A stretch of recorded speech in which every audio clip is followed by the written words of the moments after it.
Hi hello focus. IDFC first bank के अभी अभी Q3 FY25 के नंबर्स आए और अगर मैं आईडीएफसी फर्स्ट बैंक की बात करूं तो यार ये स्टॉक जो है रिटेल इन्वेस्टर्स का one of the favourite stock था और मुझे भी आईडीएफसी फर्स्ट बैंक का जो स्टॉक है वो बहुत ज़्यादा पसंद था। अब आईडीएफसी फर्स्ट बैंक का स्टॉक मुझे पसंद था, इसके पहले सबसे बड़ा रीज़न ये है कि यार ये जो बैंक है अगर आप देखोगे तो जहाँ अगर आप दूसरे बड़े बड़े बैंक्स देख लो, एचडीएफसी बैंक जो कि मर्जर के बाद जिसकी लोन बुक की ग्रोथ ही खत्म हो गई, ग्रोथ 3% 4% के आसपास आ रही थी।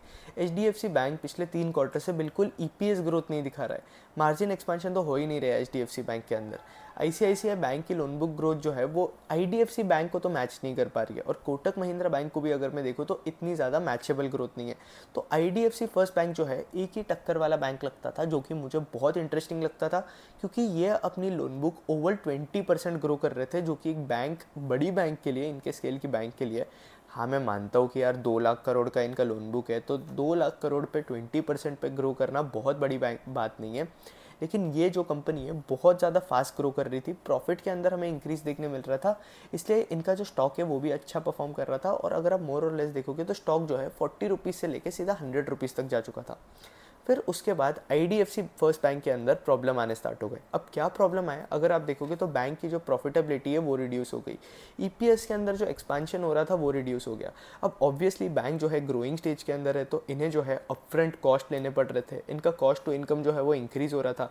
मैनेजमेंट इंटरेस्टिंग गाइडेंस दे रहा था। अगर मैं आईडीएफसी फर्स्ट बैंक की बात करूँ तो इनके मैनेजमेंट जो है वी वैद्यनाथन, वो बड़े इंटरेस्टिंग आदमी है। अगर आप देखोगे तो वो इंटरेस्टिंग गाइडेंस दे रहे थे, वो लोगों को बिलीव करवा रहे थे कि आप लॉन्ग टर्म स्टोरी पे बिलीव करो बैंक के, कि बैंक बहुत अच्छा है, बैंक के अंदर कोई प्रॉब्लम नहीं आएगा। इनके सारे सेगमेंट्स बड़े फास्ट पेस पे ग्रो हो रहे थे और ग्रोथ आईडीएफसी फर्स्ट बैंक के अंदर बहुत इंटरेस्टिंग लग रही थी मुझे। बट प्रॉब्लम क्या होता है पता है क्या, कि मार्केट जो है सिर्फ आपके ग्रोथ नंबर्स नहीं देखता है, मार्केट को जो है आपकी प्रॉफिटेबिलिटी के अंदर भी इंटरेस्ट होता है। और अगर आपकी कंपनी सिर्फ ग्रोथ लेकर आ रही है और प्रॉफिटेबिलिटी लेकर नहीं आ रही है तो मार्केट उस स्टॉक को जो है वो रिवॉर्ड करना बंद कर देता है। और यही हुआ आईडीएफसी फर्स्ट बैंक के साथ। इनके कंपनी के अंदर ग्रोथ थी, लेकिन जो ईपीएस ग्रोथ देख चाहिए होता है किसी भी शेयर होल्डर को, वो जो है हमें आईडीएफसी फर्स्ट बैंक के अंदर देखने नहीं मिल रहा था। हाँ, मैं मानता हूँ यार कि इन्होंने इनकी सिचुएशन चेंज की, इंफ्रा बुक इन्होंने रिमूव कर दी, रिड्यूस कर दी और अभी जो है ये पूरी रिटेल बुक लेकर आ गए।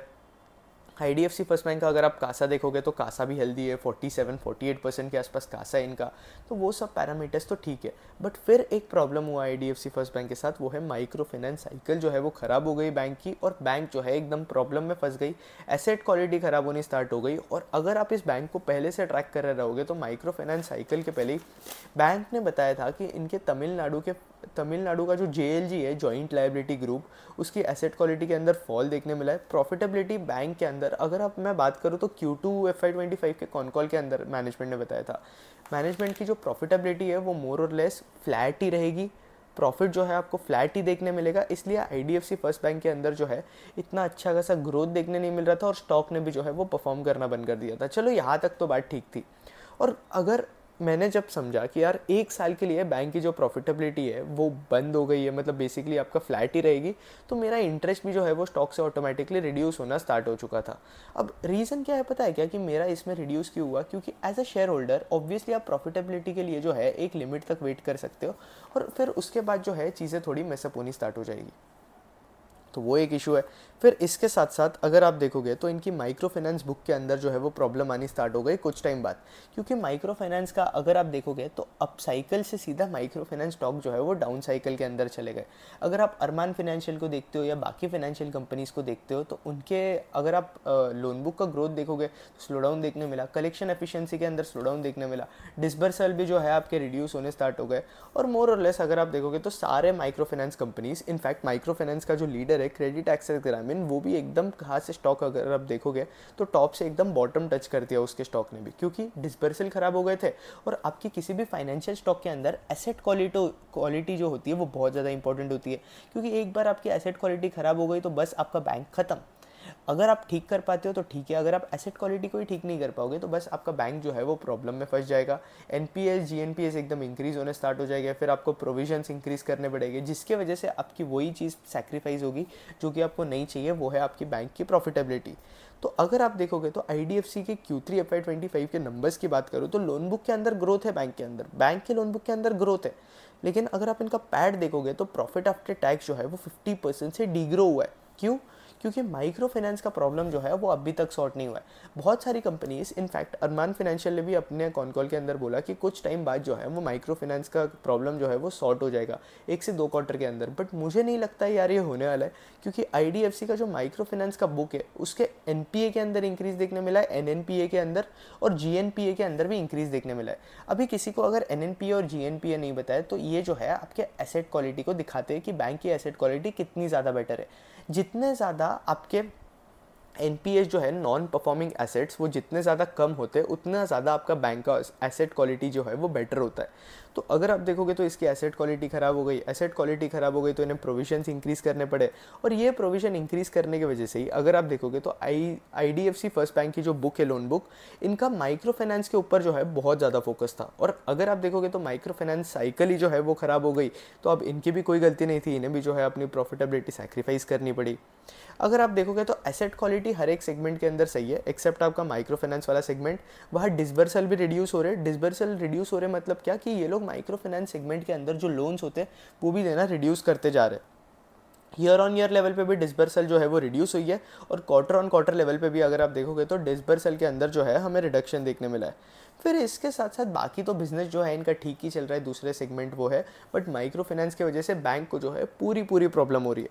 इसके साथ साथ अगर आप देखोगे तो डिसबर्सल जो है एकदम टेपिड पेस पे चल रहा है, ये मैनेजमेंट ऐसा खुद बता रहा है। अब टेपिड पेस पे अगर मैनेजमेंट खुद आकर बोल रहा है कि यार हमारे डिसबर्सल ही टेपिड पेस पे चल रहे हैं, तो आप उस कंपनी से एक्सपेक्टेशन रखना ही बंद कर दो, उसको ट्रैक करो, लेकिन ये समझ लो कि कंपनी के साथ चीज़ें अच्छी नहीं चल रही है, क्योंकि बहुत स्लो डाउन देखने मिल रहा है कंपनी को करंटली।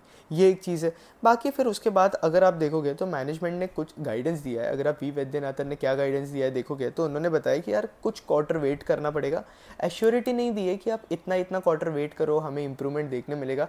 सम क्वार्टर सीधा मैनेजमेंट ने बोल दिया है, और कंक्लूजन हमारा ये निकल के आता है कि यार माइक्रो फाइनेंस की एसेट क्वालिटी को अभी तक इंप्रूव होने के लिए, या माइक्रो फाइनेंस साइकिल को जो है वो इंप्रूव होने के लिए अभी तक बहुत ज़्यादा टाइम लगने वाला है।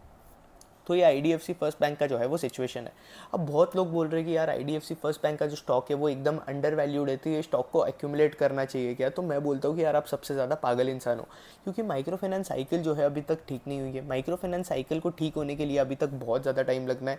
अभी तक कोई गारंटी नहीं है कि कब ठीक होगी, कब एसेट क्वालिटी इंप्रूव होगी। फिर एसेट क्वालिटी इंप्रूव होगी तो इनके धीरे धीरे प्रोविजंस रिड्यूस करना स्टार्ट कर देगी बैंक, और एक बार आपके प्रोविजन रिड्यूस हो गए तो फिर आपका अगर आप देखोगे तो प्रॉफिटेबिलिटी धीरे धीरे आएगी, तो बहुत ज़्यादा टाइम लगेगा। और जब तक मार्केट को जो है वो EPS ग्रोथ नहीं दिखेगा तब तक मार्केट जो है इस कंपनी को रिवॉर्ड नहीं करेगा। तो IDFC फर्स्ट बैंक का अगर आप देखोगे तो मोर और लेस ये सीन चल रहा है। तो अभी करंटली स्टॉक अभी भी प्रॉब्लम के अंदर है, माइक्रो फाइनेंस साइकिल अभी भी ख़राब चल रही है, तो इसलिए मुझे नहीं लगता कि IDFC फर्स्ट बैंक का स्टॉक जो है बिल्कुल भी इंटरेस्टिंग पोजीशन पे है अभी। बट मैं इनकी कॉल का वेट कर रहा हूँ, कॉल के बाद आइडिया लगेगा कि मैनेजमेंट का क्या ओपिनियन है। लेकिन जितने में 1-2 कंपनीज, मतलब अगर आप देखोगे तो जितने 1-2 कंपनीज मैंने सुने अभी जिनके कॉल आए हैं, तो उसमें मुझे देखने मिला कि यार रिकवरी थोड़ी बहुत आ रही है, लेकिन कब आएगी रिकवरी उसका गारंटी नहीं है। तो अब माइक्रो फाइनेंस स्टॉक के साथ करना क्या है, क्योंकि अगर आप देखोगे तो माइक्रो फाइनेंस स्टॉक जो है एकदम डाउन साइकिल के अंदर है। जब मैनेजमेंट अपने कॉल के अंदर खुद आके बोलेगा कि सिचुएशन इंप्रूव हो रही है, चीज़ें इंप्रूव हो रही है, तब हम ऐसा अज्यूम कर सकते हैं कि माइक्रो फाइनेंस स्टॉक का जो अप साइकिल है वो फिर से स्टार्ट हो चुका है, और तब मैक्सिमम पैसा बन सकता है ये माइक्रो फाइनेंस स्टॉक के अंदर। तब तक पॉसिबल नहीं है बॉस, आपका बहुत ज़्यादा प्रॉब्लम फेस देखने मिल रहा है। इनफैक्ट अगर आप क्रेडिट कॉस्ट देखोगे IDFC फर्स्ट बैंक का माइक्रो फाइनेंस सेगमेंट के अंदर, तो वो 8% के आसपास जा चुका है, जो कि एक्चुअली बहुत ज़्यादा होता है। तो अगर आप माइक्रो फाइनेंस कंपनीज़ को ट्रैक कर रहे हो तो ट्रैक करते रहो। जब आपको ऐसे लगता है कि यार चीज़ें इंप्रूव हो रही है, मैनेजमेंट कुछ एक थोड़ा क्वांटिटेटिव सा गाइडेंस दे रहा है, या हमें आप मैनेजमेंट की बातों को देखकर ही आइडिया लग जाएगा कि यार चीज़ें कब इंप्रूव हो रही है, तब हम जो है माइक्रो फाइनेंस स्टॉक्स के अंदर जो है वो इंटरेस्टेड रह सकते हैं। अब भी कोई इंटरेस्ट नहीं बन रहा है ये माइक्रो फाइनेंस स्टॉक्स के अंदर, क्योंकि बहुत ज़्यादा प्रॉब्लम देखने मिल रहा है। और IDFC फर्स्ट बैंक के अंदर तो मेरा इंटरेस्ट अभी पूरा ही चले गया है। एकदम बकवास नंबर्स, प्रॉफिटेबिलिटी के अंदर डीग्रोथ देखने मिल रहा है, और मोर और लेस कंपनी जो है एकदम ख़राब परफॉर्म कर रही है। और ऑलरेडी ये लोग बैंक जो थे इनकी ग्रो कर रहे थे, उसके लिए भी इन्हें कॉस्ट लग रहे थे, और अब इनकी एसेट क्वालिटी ख़राब हो गई तो लोन बुक का अलग कॉस्ट लगना स्टार्ट हो गया, प्रोविजन इंक्रीज होने स्टार्ट हो गए, तो ये बहुत ज़्यादा रिस्की लग रहा है। माइक्रो फाइनेंस साइकिल जो है आपके ओवर लेवरेजिंग की वजह से खराब होनी स्टार्ट हो गई। बहुत ज़्यादा लोन्स लेने लग गए लोग, जितने लोग पे भी नहीं कर पा रहे थे उतने ज़्यादा तो लोग जो है वो लोन्स ले रहे थे इस साइकिल के अंदर, तो एकदम से साइकिल खराब हो गई, आपका कलेक्शन एफिशिएंसी वगैरह रिड्यूस हो गया। तो आप ट्रैक करो, आपको ट्रैक क्या करना है माइक्रो फाइनेंस साइकिल के अंदर, आपकी ग्रोथ ट्रैक करनी है, आपके डिसबर्सल ग्रोथ ट्रैक करना है, कलेक्शन एफिशिएंसी ट्रैक करना है और मैनेजमेंट की बातें सुननी है कि यार मैनेजमेंट खुद बता देगा कि कब साइकिल जो है वो इंप्रूव होना स्टार्ट हो गया। और जब इंप्रूव होनी चीज़ें स्टार्ट हो जाएगी तब इन माइक्रो फाइनेंस स्टॉक्स के अंदर जो है मैक्सिमम, अगर आप देखोगे तो कैपिटल जनरेट हो सकता है, रिटर्न जनरेट हो सकता है। लेकिन करंटली चीज़ें अच्छी नहीं है और IDFC फर्स्ट बैंक एकदम बकवास Q3 के नंबर्स आए। तो that's it, that's a know from my side, that's it. Thank you for watching. Hopefully आपको ये अपडेट वाला वीडियो जो है वो पसंद आया होगा। वीडियो अच्छा लगा तो लाइक कर देना, कंटेंट अच्छा लगा तो चैनल सब्सक्राइब कर देना अगर आप चैनल पे नए हो तो। Thank you for watching.